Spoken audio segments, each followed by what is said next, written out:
It's been a rough couple of days for all involved. News 8 was here the night of the fire, but I want to step out of the view and just give you a look at this building right here. I want you to take a look at the aftermath, at the state of the warehouse. You can really get an idea of just how enormous and just how much damage this fire really did. But now the community is coming together to not just help the owners, but also the vendors in their time of need.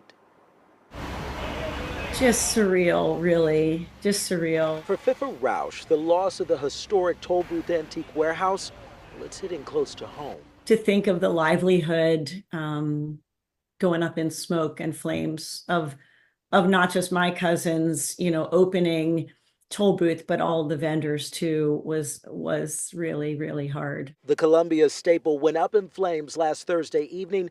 Roush describes the heartache that came with watching the building engulfed in the fire. When it's a historic landmark filled with antiques and treasures from, the 18th century, 19th century, one of a kind items that can't be replaced, it's really, really difficult. But Roush, who is the cousin of the owners Dave and Sue Doolittle, jumped into action and has begun to raise money to rebuild.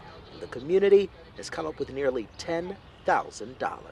I wanted to start this for them because there were so many people who were just devastated and saying, what can we do? We're so grateful for the prayers, the well wishes, and the donations. It's all, the show of support has been incredible.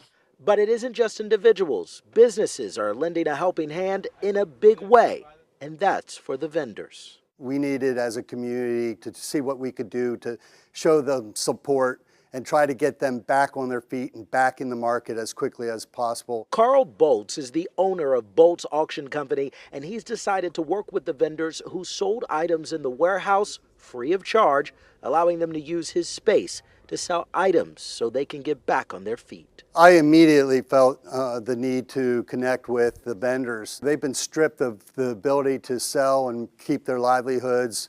They work so hard to go out and find the treasures that people come to Columbia to find. But for Carl, he says it's all about community. It's one thing to just see it and think what a tragedy it is, but it's more important that we get up as a community and we say, hey, we can do something.